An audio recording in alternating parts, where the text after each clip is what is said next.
Desde os primórdios da civilização, a confiança tem sido a cola que une a sociedade.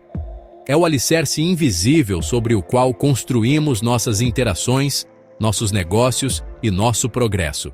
Sem ela, a cooperação em larga escala, que define a espécie humana, seria simplesmente impossível. Pense em qualquer interação que você tem no seu dia a dia: comprar um café, pegar um transporte, trabalhar em equipe. Todas essas ações, por mais simples que pareçam, dependem de uma complexa teia de confiança.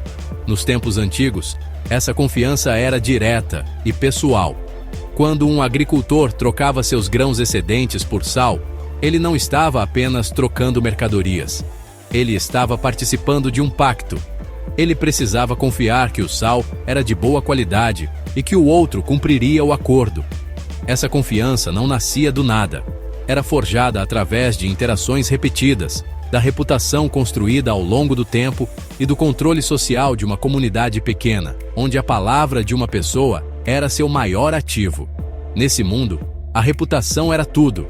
Se alguém quebrasse a confiança, a notícia se espalharia rapidamente, e essa pessoa poderia ser excluída das trocas futuras, uma consequência grave para a sobrevivência.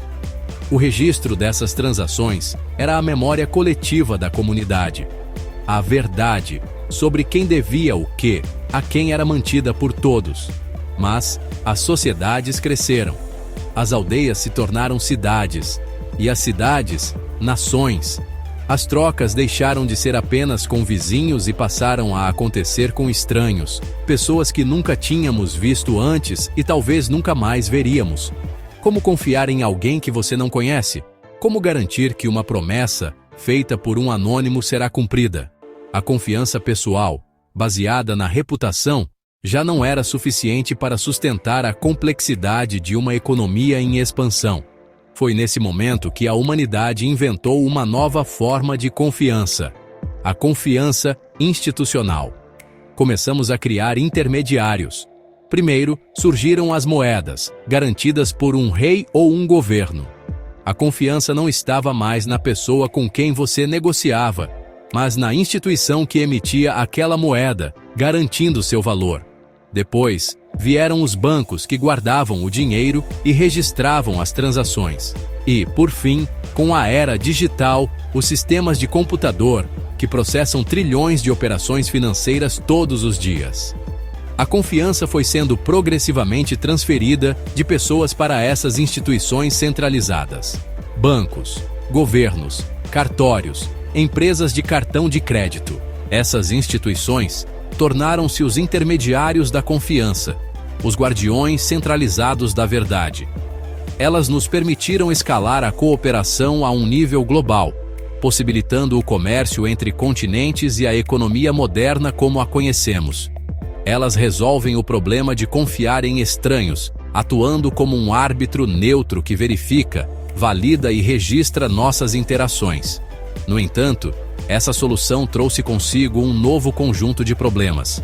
Ao delegarmos a guarda da verdade a intermediários, criamos pontos únicos de falha e de poder. Colocamos uma fé imensa nessas entidades centralizadas, assumindo que elas sempre agirão de forma justa, competente e segura. Mas o que acontece se essa confiança for quebrada? O que acontece se o banco comete um erro e seus registros se perdem? Se o governo manipula os registros para benefício próprio? Se o intermediário é hackeado ou se simplesmente se torna caro, lento e ineficiente? A crise financeira de 2008, por exemplo, abalou a confiança mundial nas instituições financeiras, mostrando como a falha de alguns poucos intermediários pode ter consequências catastróficas para milhões de pessoas. Isso nos leva a uma pergunta fundamental para o nosso tempo: e se não precisássemos mais desses intermediários? E se pudéssemos criar um sistema onde a confiança não estivesse depositada em uma instituição, mas distribuída por toda a rede? E se o próprio sistema, através de matemática e criptografia, fosse o guardião da verdade, imune a manipulações e falhas individuais?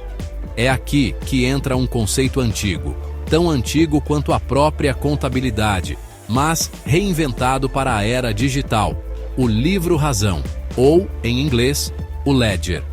Essa é a essência do ledger, o livro-razão que sustenta toda a revolução do blockchain. Ele representa uma nova forma de registrar a verdade, uma forma que não depende de uma autoridade central. A grande inovação do blockchain não é a invenção do ledger em si, mas a sua descentralização. É a ideia de que podemos ter um livro-razão que é compartilhado, mantido e validado por uma rede de participantes, em vez de uma única entidade. É uma mudança de paradigma que nos permite voltar a um sistema de confiança distribuída, semelhante ao das antigas aldeias, mas em uma escala global e digital. É a história de como estamos aprendendo a confiar não em pessoas ou instituições, mas no poder da matemática e da tecnologia. Para entender o blockchain, primeiro precisamos entender o conceito que está em seu coração: o ledger. E acredite, essa ideia é muito mais antiga do que qualquer computador. Antes do blockchain, o ledger já existia há milênios, sendo a espinha dorsal da confiança no comércio e na sociedade. Nossa jornada começa há mais de 5.000 anos, nas antigas civilizações sumérias. Comerciantes, para gerenciar suas trocas de grãos, gado e prata, precisavam de um sistema para registrar quem devia, o que, a quem. A solução? Tábuas de argila. Cada transação era meticulosamente gravada em cuneiforma, criando um registro físico e duradouro. Era um sistema simples, mas revolucionário, que permitiu o florescimento do comércio e a organização de cidades inteiras. Séculos se passaram e a argila deu lugar ao papel. Na Itália renascentista, surgiu um avanço monumental: a contabilidade de dupla entrada. Cada transação era registrada em 2 lugares, um débito em uma conta e um crédito em outra. Se os totais não batessem, algo estava errado. Esse sistema, que ainda hoje é a base da contabilidade moderna, trouxe um novo nível de precisão e responsabilidade, permitindo que bancos e grandes companhias comerciais gerenciassem operações complexas com muito mais segurança. Com a revolução digital, os livros de papel foram substituídos por bancos de dados eletrônicos, gerenciados por bancos, empresas e governos. As transações se tornaram instantâneas e os balanços atualizados em tempo real. Mas apesar da mudança de tecnologia, da argila para o silício, um princípio fundamental permaneceu intacto. Todos esses sistemas eram centralizados. Uma única entidade controlava o livro-razão, tinha o poder de adicionar, alterar ou remover registros. E isso nos leva ao problema inerente a esse modelo. Historicamente, um ledger sempre foi o guardião da verdade de um sistema. Pense nele como o diário oficial de uma economia, seja ela uma pequena loja ou um país inteiro. Ele é o livro onde todas as transações são meticulosamente registradas, uma a uma, em ordem cronológica. Cada entrada conta uma história. Conta A pagou X para a conta B. Juntas, essas entradas formam um registro definitivo de eventos, uma trilha de auditoria que pode ser consultada para verificar a propriedade e o histórico de qualquer ativo. Agora, vamos comparar o modelo tradicional com a inovação trazida pelo blockchain. No sistema tradicional, o ledger é privado e controlado por uma autoridade central, como um banco. Ele é o único que pode validar e registrar transações. Isso cria um ponto único de falha e exige que confiemos totalmente nessa instituição. A transparência é limitada. Apenas o controlador e talvez auditores têm acesso completo. O ledger moderno, ou distribuído, vira esse modelo de cabeça para baixo. Em vez de um livro guardado a 7 chaves, imagine uma cópia idêntica desse livro replicada em milhares de computadores ao redor do mundo, todos conectados em uma rede. Quando uma nova transação é proposta, ela não é aprovada por uma autoridade central, mas validada por toda a rede através de um processo de consenso. Uma vez que a maioria concorda que a transação é válida, ela é adicionada a um novo bloco e acorrentada criptograficamente ao bloco anterior, formando o blockchain. O ledger é a memória do mundo. e o blockchain é sua evolução natural, tornando essa memória pública e imutável.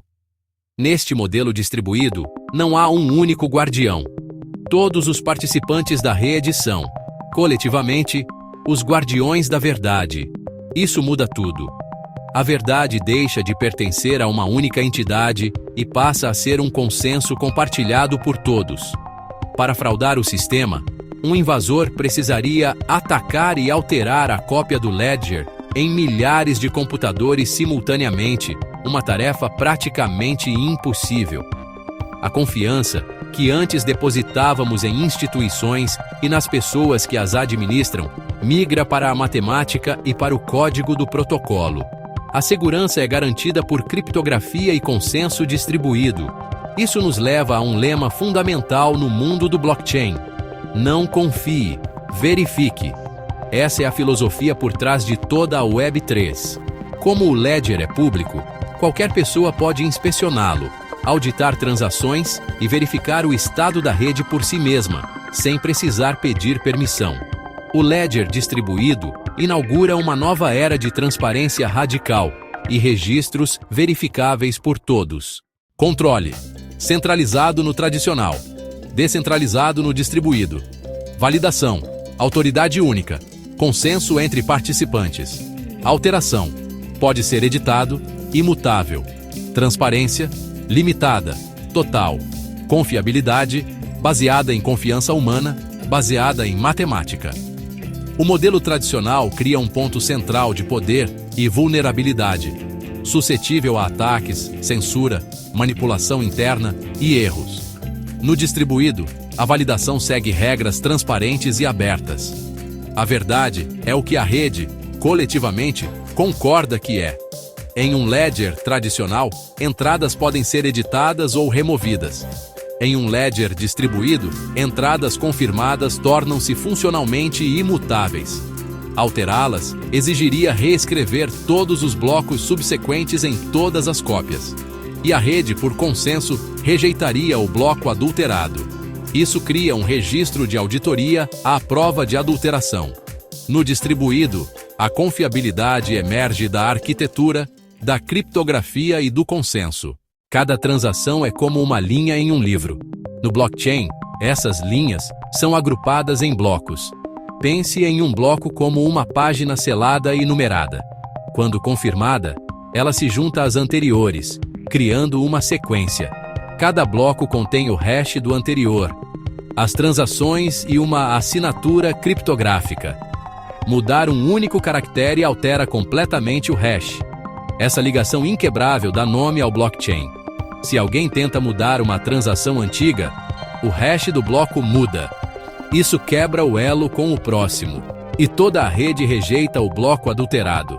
Para prevalecer, o invasor teria de superar o trabalho de toda a rede. Exigiria mais de 51% do poder computacional, algo logisticamente complexo e caro. O resultado? A história não pode ser reescrita. Cada bloco é uma página de um livro que nunca será apagado. O ledger torna-se um espelho incorruptível das ações humanas e digitais. Agora que entendemos como um ledger distribuído funciona, vamos explorar seu verdadeiro potencial. Embora tenha nascido com o Bitcoin, o ledger não serve apenas para dinheiro. Sua capacidade de criar um registro único, imutável e compartilhado, abre um universo de aplicações que podem redefinir indústrias inteiras. Vamos ver alguns exemplos concretos de como essa tecnologia está moldando o futuro. No setor financeiro, os ledgers permitem remessas internacionais quase instantâneas e com custos muito menores, eliminando intermediários. Eles também possibilitam a liquidação de ações no mesmo dia, o chamado T+0, e auditorias contábeis contínuas e em tempo real, aumentando a transparência e a eficiência do mercado. Na cadeia de suprimentos, o ledger permite rastrear a origem de um produto com precisão inalterável. Imagine poder escanear um código em um pacote de café e ver toda a sua jornada, da fazenda na Colômbia até a sua xícara, garantindo que ele é orgânico e de comércio justo. Isso combate a falsificação e assegura a qualidade. Na saúde, o Ledger pode gerenciar o consentimento do paciente de forma segura e transparente. Em vez de armazenar seus exames no próprio Ledger, ele guarda uma prova criptográfica de que você autorizou um médico específico a acessá-los. O controle volta para as mãos do paciente, criando uma trilha de auditoria imutável, sem expor dados sensíveis. Na energia, a tecnologia viabiliza a criação de redes elétricas descentralizadas. Seus painéis solares geraram mais energia do que você consumiu? O Ledger permite que você venda esse excesso diretamente para seu vizinho através de microtransações automáticas e seguras, otimizando o uso de recursos renováveis. Em votos digitais, o potencial é de eleições totalmente transparentes e auditáveis, onde cada voto é um registro anônimo e verificável. No entanto, os desafios práticos são imensos, como garantir a identidade do eleitor sem comprometer o sigilo do voto. E em governos, os ledgers podem proteger registros públicos. Títulos de propriedade, certidões de nascimento e licenças poderiam se tornar registros digitais imutáveis, praticamente à prova de fraude e acessíveis para verificação por qualquer cidadão. Mas essa transparência radical levanta uma questão fundamental. Se tudo é público e imutável, onde entra a privacidade? Como podemos usar essa tecnologia sem expor todos os nossos dados para o mundo? A resposta começa com a pseudonímia. No Bitcoin, por exemplo, as transações são públicas, mas as identidades são pseudônimas, representadas por longos endereços alfanuméricos. É como escrever um livro sob um pseudônimo. Suas ações são visíveis, mas não estão diretamente ligadas ao seu nome real. Outras criptomoedas como Monero e Zcash vão além. Elas usam criptografia avançada para ocultar o remetente, o destinatário e o valor da transação, garantindo privacidade total enquanto ainda permitem que a rede verifique a validade de tudo, sem revelar os detalhes. O futuro provavelmente será híbrido. Veremos ledgers públicos que garantem a segurança e a auditoria, combinados com camadas privadas, ou roll-ups, onde as transações do dia a dia acontecem de forma confidencial. O equilíbrio entre transparência e privacidade é o grande desafio. Ao longo da nossa jornada, vimos como a humanidade sempre precisou de intermediários para garantir a confiança. O banco para validar transações, o cartório para autenticar documentos, o governo para manter registros. O ledger distribuído não elimina a necessidade de confiança. Ele a transfere. Ele substitui a confiança em instituições pela confiança na matemática e na transparência do código. É por isso que blockchains são chamados de trustless systems, ou sistemas sem necessidade de confiança. A confiança não é presumida, ela é um resultado. O lema é: não confie, verifique. Qualquer pessoa, em qualquer lugar, pode auditar o registro e confirmar sua validade. Essa nova infraestrutura de confiança tem o potencial de se tornar o sistema nervoso da nossa sociedade digital, conectando tudo de forma segura, transparente e eficiente. O ledger, portanto, transcende sua origem como um simples livro de contas. Ele se torna um registro compartilhado da atividade humana, um espelho de nossas interações. É o livro da civilização, sendo escrito em tempo real, por todos nós.